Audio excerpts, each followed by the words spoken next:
Good evening to everyone. So today I'm going to start Python programming sessions. So before going to start Python sessions, so why we have to go for Python and on which basis we are saying so why Python only is preferable selecting and to consider Python. Similar way, any other programming languages are there or what is programming language? So what is the root for the programming language? And those are the things we are going to discuss, as well as uh, on which basis we are saying this is the programming language, this is the scripting language, this is the functional programming language, or some other ways. So before going to that, programming language, it's nothing but it's a generally we are taking languages like some human understandable language. It's a one language. One country to one country, how they are interacting that way. Here also, high level language is the human understandable language, and low level language is the machine understandable language. So that is the to implement human understandable language, like, machine to understand, as well as human to he can able to read. By reading only, he can able to say this is machine hardware component should work according to what I felt. Like that way, this programming language it will be designed. So this is the basic concept. Why? What is programming language? Its a definition is we are saying different categories of paradigms are there.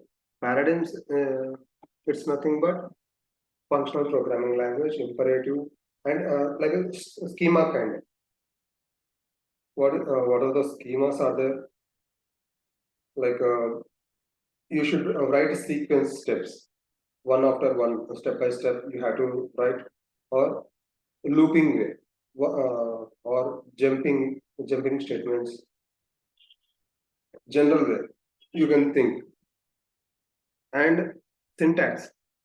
So our human understandable, like a human speaking languages, like any English, French, Spanish. That so for that one, it's have some lipi or readable words. So that word should be in properly. They should organize. So that is the syntax we can say, and domain of use. So which domain you are going to use? Whether you are going to use in aerospace domain or railway domain or manufacturing domain or banking sector or medical domain. This is the domain specific use, or else you can use like a domain specific use purpose. You can specify according to that domain terminologies and keywords you can specify in the language, and level of abstraction. Level of abstraction, it should be high level, like wrapping everything in single entity. So, like if you just imagine one entity is there, just car. In if you click car, like I'm virtual thing I'm explaining. So one car is there. If you click double click car, it should visualize all subsystems. If you go any one subsystem, it will view all subsystems of a specific system. Again, if you try to click any subsystem, it will show sub components. So one shot, we are not viewing to any customer or any user easily to understand. So it should be abstract level, and they should understand. So this is the high level, this is the low level. So intermediate. So which one it should come? Like that way, this levels, if it is properly is there, so we can understand everything in easier manner. And complexity also we can reduce by using the abstraction. And next, so types of computer languages.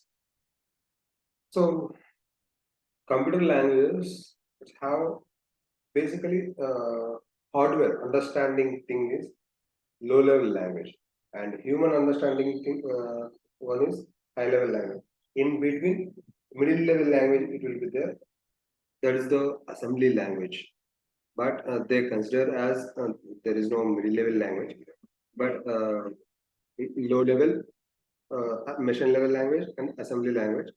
Machine level language, it's a two state values. It's a 0 or 1.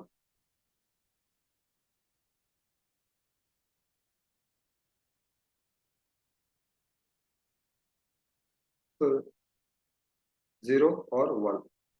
And if you go for assembly language, so it's have some different assembly languages for it.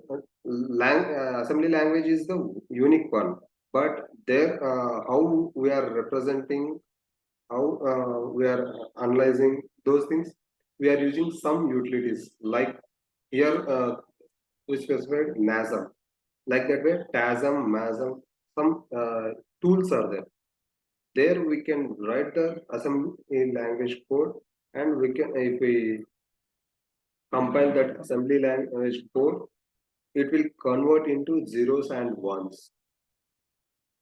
Like it's a simple terms I will tell. Add two numbers. It's a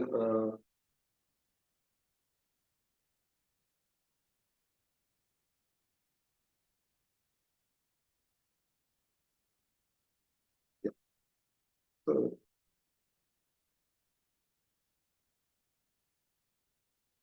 move a comma 5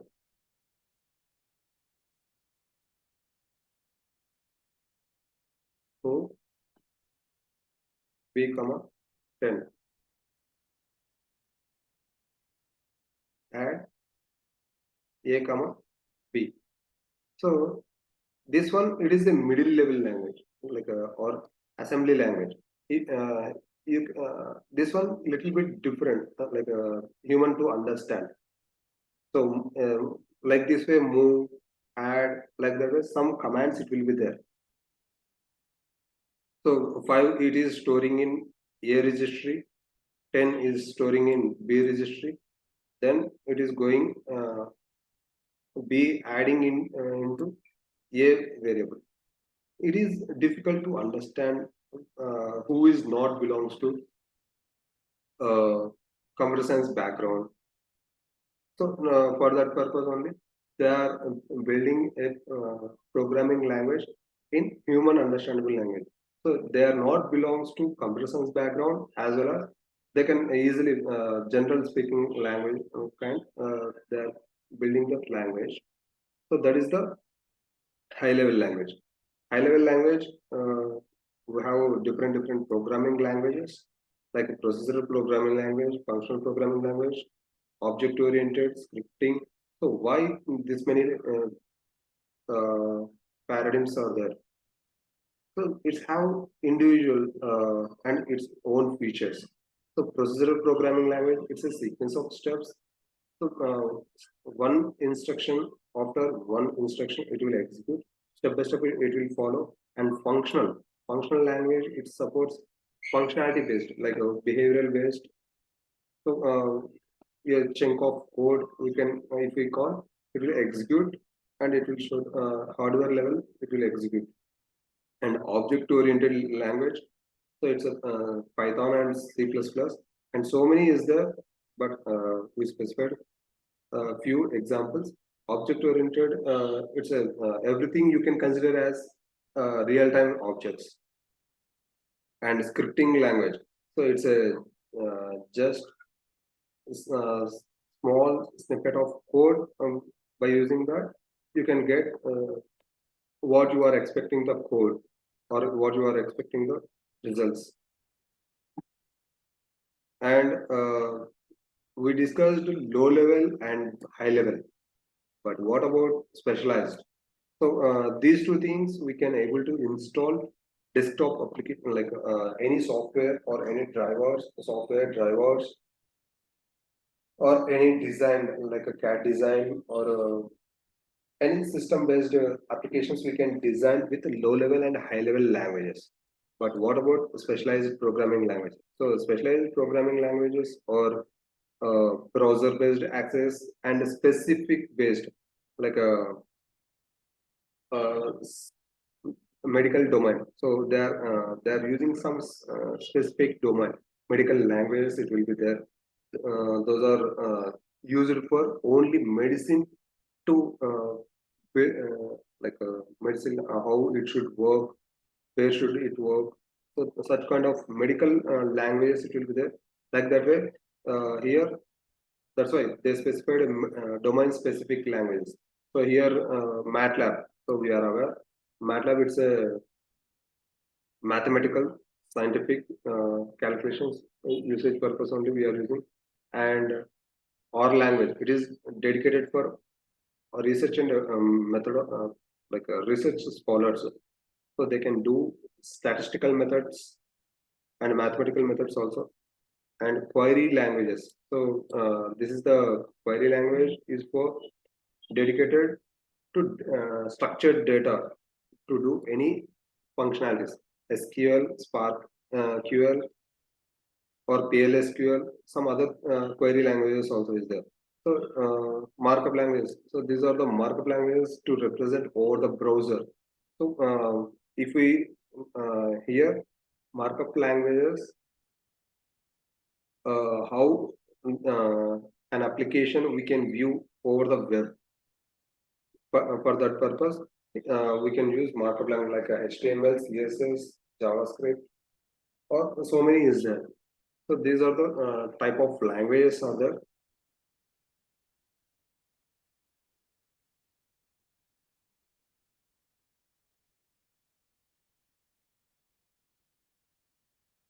Next.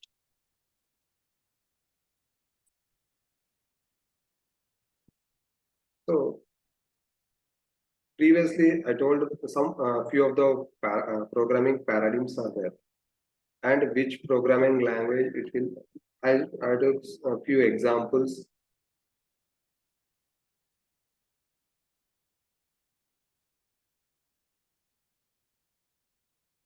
Yeah, I took few examples of programming paradigms.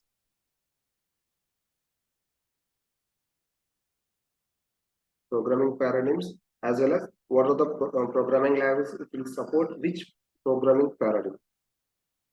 So C language it will support imperative programming language. So it supports only one thing.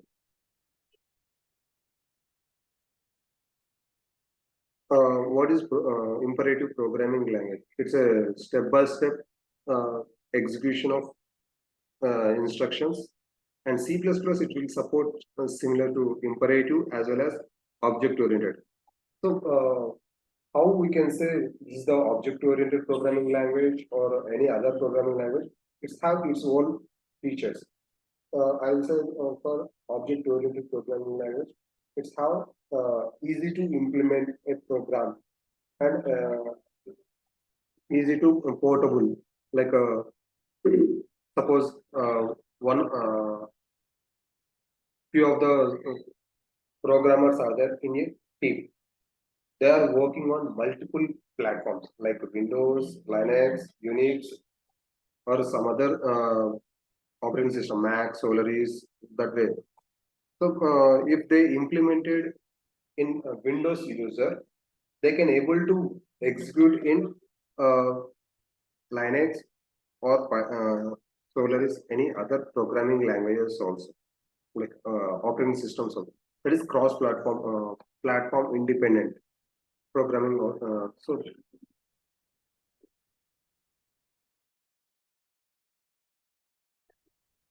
and it should be simple and portable. So some of the factors is there for object-oriented programming language. Java, it supports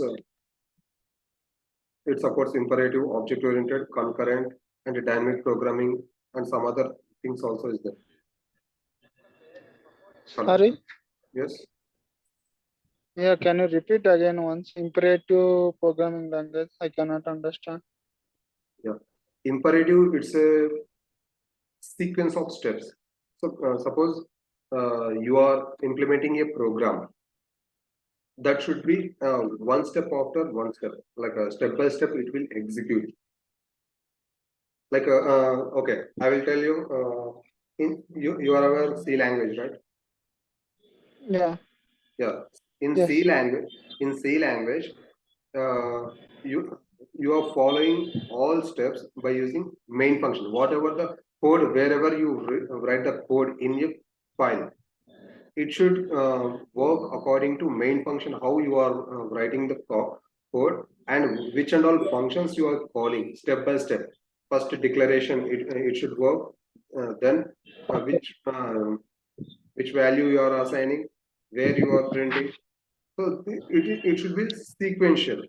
But if you come to other programming language, which function you can call, there only it will show the outputs also. Oh, okay, okay. Okay. Got So it. it is It's a like a step by sequence of step. steps. Yes, Sorry? a step by step to turn approach, right? Top down or Yes. bottom up Yeah. approach. Top down approach. And Okay. some other programming languages, it should be like a Java. It's have bottom up approach. So you can write any code anywhere, but last it should be main class. So wherever you write the class, it will which class it contains a main method. That class, according to that, rest of the classes it will execute. Okay. Okay. Means like So in Python, it's a pure object oriented, or Python is it's a not pure pure object. object-oriented programming language, as well as it will support some other paradigms like imperative. Here you can see imperative programming language, object-oriented, scripting language, functional programming language, as well as modular programming language. It will support different paradigms. Means like how do we identify the pure object oriented language for this one? Okay. Python. How we can understand that it Okay. is a pure object of Basically, a few factors are there to identify like a object-oriented programming language. So, like it should be satisfy few factors: inheritance, encapsulation, polymorphism, abstraction, classes, objects, and some other factors also is there. Basically, they will like inheritance, polymorphism, encapsulation. These three factors, if it is satisfying, so we can say like object-oriented programming language. okay, okay, okay, got it. Okay, Okay. and this is Haskell programming language is there. This is concurrent programming language. So this is for hardware, like in cloud computing, we can use to create any hardware. Like a GUI also it will be there. Suppose in this is the command based. If you want to create any VMs, virtual machines, so you can create with this programming language. And like a Terraform also is there. So that is cloud based. That is domain specific, like cloud specific. Here SQL is there, database. So we can manage only data. That is also structured data, RDBMS. And MATLAB, mathematical scientific calculations we can manage, as well as R language. It's a statistical analysis purpose we can use. This is the way we can use different programming languages, different programming paradigms. Okay, next. So this is the one who is like two persons or belongs to different locations, they can they want to speak each other. How they can speak? They don't know like languages. Person A language don't know person B. Person B language also don't know persons A. Then here one translator like a person C or any other person who knows both, that person is required. Or here this is the programming languages point of view. If you think so, here we are using compiler or interpreter or assembler. So these are the things we are using uh, from source code. So whatever you are writing the code, it is the we can say uh, that is the source code. So you can remember the terms in industry, which terms they are using.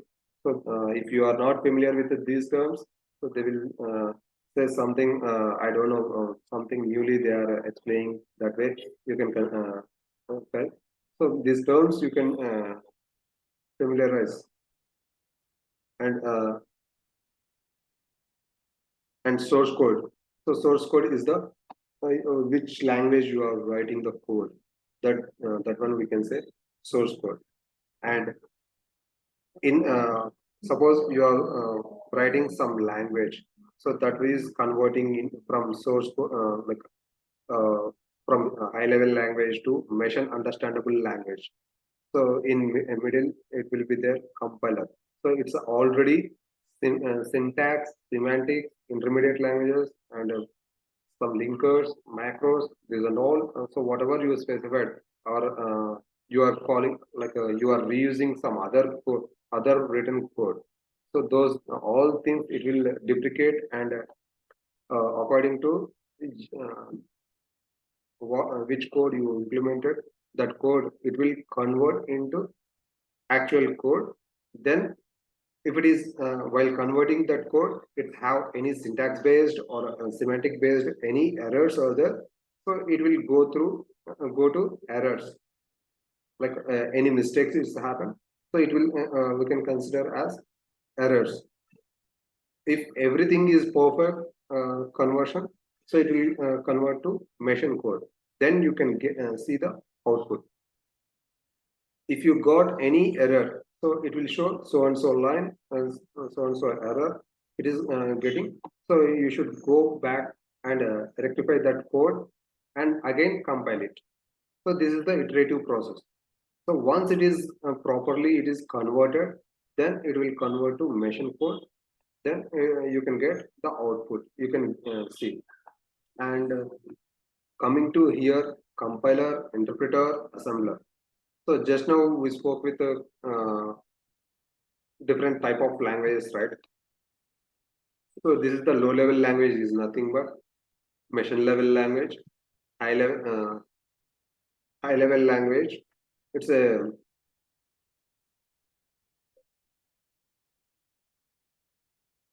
human understandable language, and middle level language it's a assembly language. So to convert intermediate language to machine understandable language, we can use assembler. From high level language to machine level language, we can use compiler and interpreter. So why this many translators is required? So few of the languages it will support compilers, few of the languages it will support interpreter, few of the languages it will support both compiler and interpreter. In the mid itself, it will assembler it will covers in compilers and assembler like interpreter. These days they merged like in compiler itself, assembler also it will come, but in previous stages like 1990s time, it's how compiler is separate, assembler is separate. So this one who is deploying the code in hardware level or embedded systems level, so mostly they can focus on assembly language, but we are not belongs to electronics and code deployment, VLSI, FPGA. That environment we are not discussing. So currently we are discussing compiler and interpreter. Compiler, it will converts the code, whatever you written the code, that code complete one shot, it will convert into machine understandable code.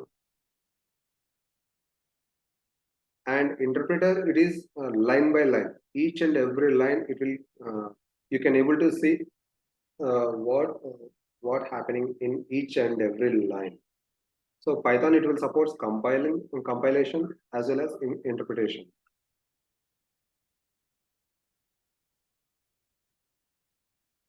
So this is the small example: source code, executable code, and machine code. So here, source code is human understandable script, and that one we are giving input as to compiler. That compiler, it will convert the code into machine understandable code, as well as interpreter also doing same activity. But why? So in compilers concept, it's how eight levels of code transmission is there. There is tokenization, lexical analyzers, interpreters, semantics, syntax based, symbol table. So like this way, so many code generator, this kind of concepts are there. So according to that, it is splitted like this way. Next, Python. So before going to learn Python,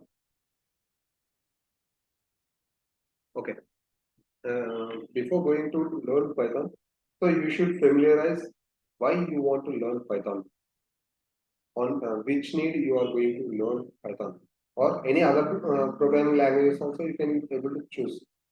But why you are coming to Python? So what is Python? Why Python? Who can learn Python? Who can implement any problem statement,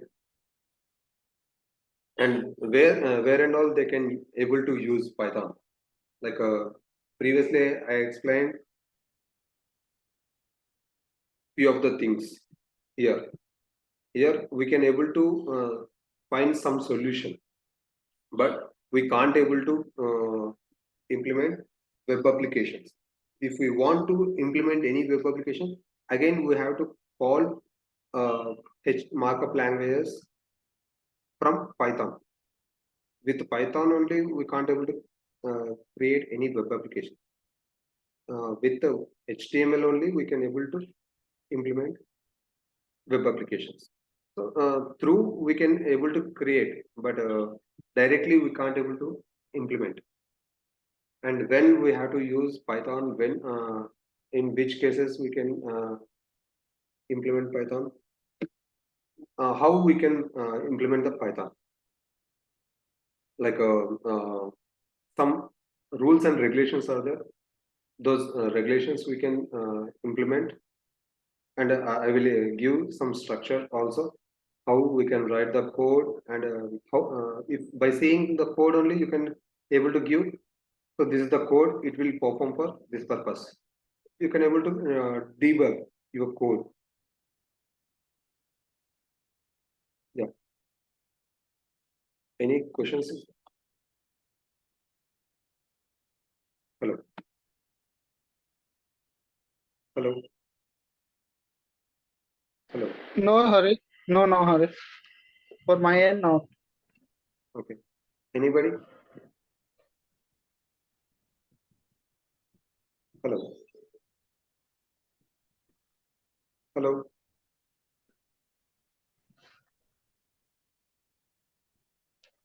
Hello. No hurry. You can proceed. Okay. Today we can wind up the session. Mm. Yeah. Okay. Thank you. Thank you. Hello.